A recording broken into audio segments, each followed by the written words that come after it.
Bună, dragilor, și bine ați venit la o nouă citire. De această dată te invit la o citire generală, iar dacă ai intrat pe acest videoclip, înseamnă că ai aici cu siguranță un mesaj pentru sufletul tău. Hai să vedem. Ok. În primul rând, văd aici o invitație pe care o primești din partea unei persoane foarte dragi ție. Mai văd un drum pe care îl faci către un loc foarte drag sufletului tău.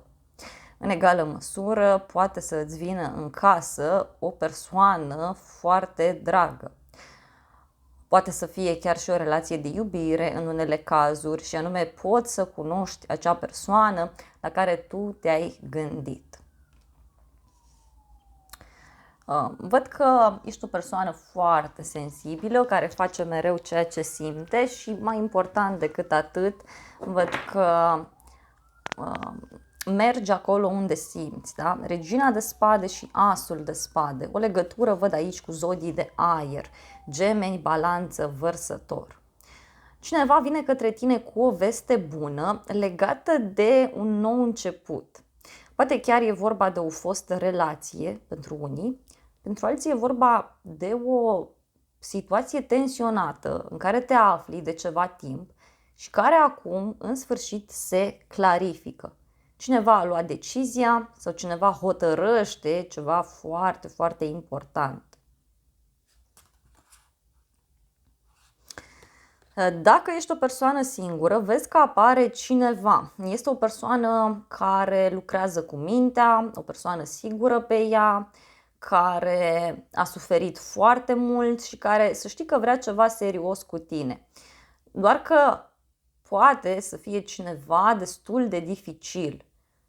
Cineva care are niște reguli foarte bine stabilite, cineva care are niște principii de viață foarte bine stabilite. Bun. Văd aici o întâlnire la o vreme de seară sau o întâlnire într-un loc mai ascuns. De asemenea, văd niște secrete sau niște informații pe care tu urmează să le primești și care îți vor schimba destul de mult perspectiva asupra unei situații. Îți vor schimba destul de mult perspectiva asupra lucrurilor care se întâmplă în viața ta. Văd aici o legătură cu zodia Pești pentru unii.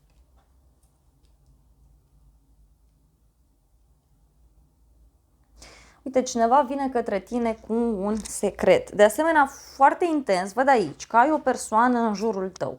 Poate e un vecin, poate e o persoană de la locul de muncă, cineva la care tu te aștepți mai puțin și care, să știi că te iubește, da? Te iubește în secret, își dorește să comunice cu tine. Iarăși foarte intens văd aici acest aspect.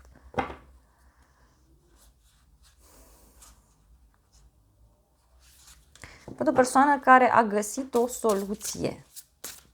Dar mai văd de asemenea și o lipsă de comunicare sau o pauză într-o relație, un blocaj. Doi de cupe, foarte frumos. O întâlnire văd aici cu o persoană foarte dragă sufletului tău. Poate să fie un prieten, persoana iubită. Pentru alții văd aici o discuție foarte frumoasă legată de o nouă etapă a unei relații, pentru că e clar aici că lucrurile vor decurge în viața ta într-un mod diferit față de cum au fost ele până acum. Parcă în sfârșit vezi și o altă parte a situației respective sau cealaltă persoană încearcă să îți transmită altfel de mesaje sau într-un alt mod. Uite, văd aici un loc nou în care mergi și în care faci activități noi, care îți plac și care îți cresc puterea. În egală măsură, poți să cunoști o nouă persoană dacă ești singur sau singură. Este și o persoană energică, dar care se distrează cumva numai în spațiul său personal. Are nevoie de o siguranță. Da?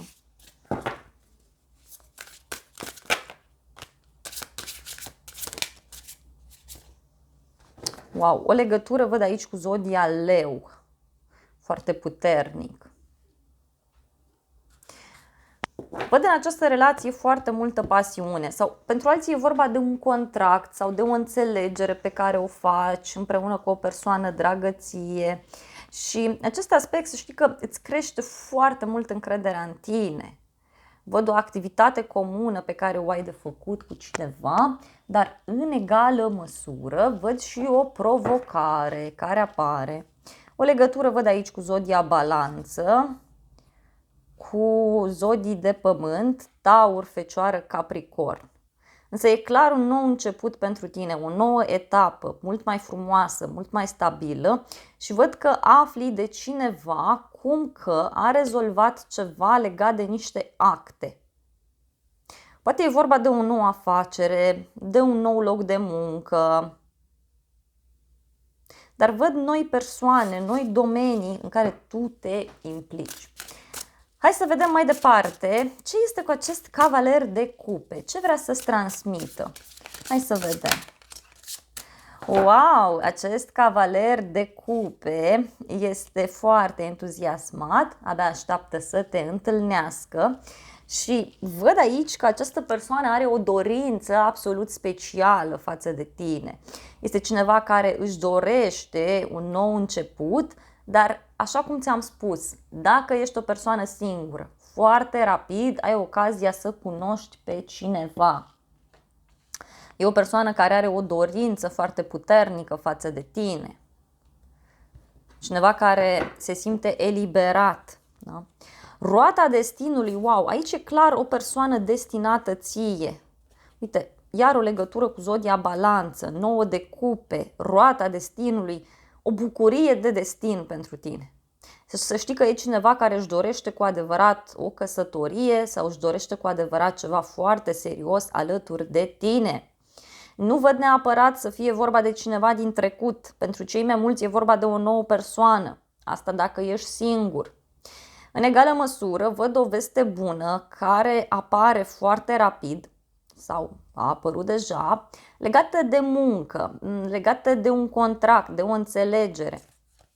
Mai văd aici o legătură cu zodii fixe, Leu, Scorpion, Vărsător și Taur. Da? Este o persoană destinată pentru tine. Hai să vedem mai departe. 5 de monede. Foarte interesant. 5 de monede, Marea Preoteasă.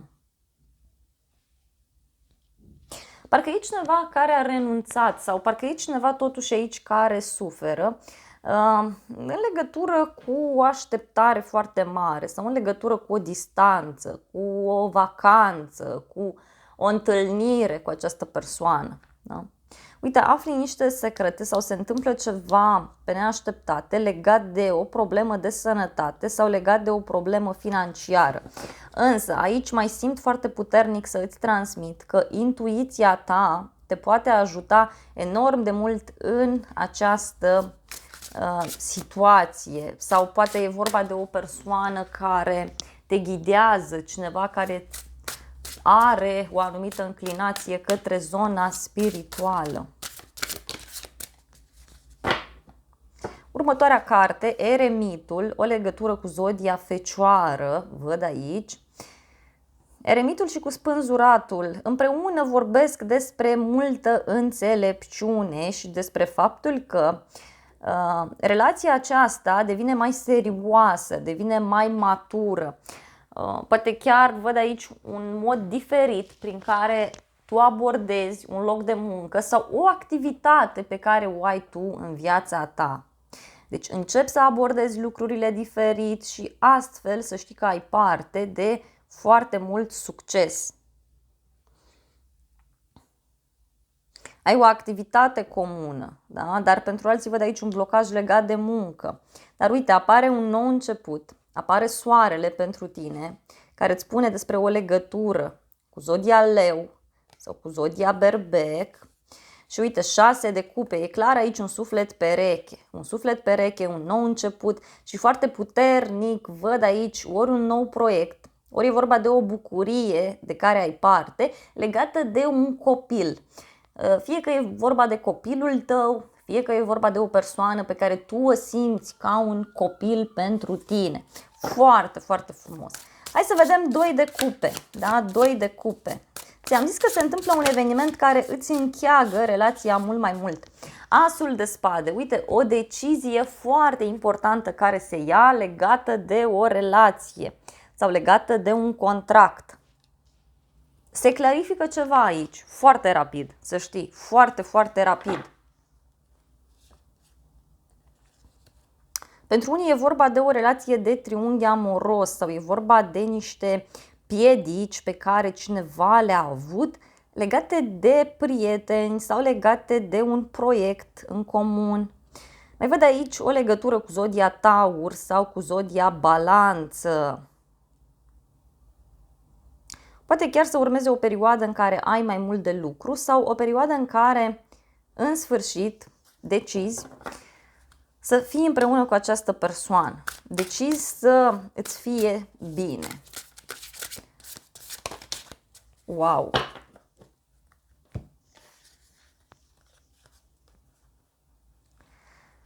Văd o călătorie pe care o faci împreună cu cineva sau poate chiar să fie vorba de o primă deblocare în cadrul unei relații sau în cadrul unei situații importante pentru sufletul tău. Mai văd aici o primă bucurie pentru cineva anume și văd noi sentimente, noi emoții, noi lucruri extraordinar de plăcute care se întâmplă în viața ta. Regele de spade, din nou, o legătură cu zodii de aer, Gemeni, Balanță, Vărsător, în special Gemeni văd aici, dar și zodia Capricorn. Uite, aici este o atracție absolut fantastică între două persoane sau poate să fie ceva ce te pasionează foarte mult la muncă, ceva ce îți place mult să faci, ceva ce te relaxează și în acest sens să știi că se iau niște decizii foarte importante. Văd niște strategii extrem de bine puse la punct care se fac aici pentru a merge mai departe. Mai văd o legătură cu zona actelor, hârtiilor și documentelor, dar și o legătură cu o persoană cu uniformă. E ca și cum în sfârșit îți pui totul la punct. Clarifici foarte bine situația în care te afli. Dragilor, acestea au fost previziunile de această dată și mai am o informație să-ți transmit și anume dacă ești într-o relație și ea a pornit dintr-o simplă atracție, dintr-o simplă pasiune. A fost o chimie puternică între tine și această persoană. Să știi că relația ajunge într-un punct foarte înalt și chiar văd aici o relație foarte serioasă între voi. Și această pasiune să știi că se transformă și totuși continuă, însă într-un alt mod foarte mult timp de acum încolo. Îți mulțumesc încă o dată pentru vizionare, nu uita să te abonezi canalului, să apeși clopoțelul, apasă și butonul de like, funcții gratuite pentru toată lumea și de asemenea te invit cu drag și la o altă citire dacă vrei să mai vizionezi. Eu îți doresc să ai parte de o zi sau de o seară cât mai frumoasă.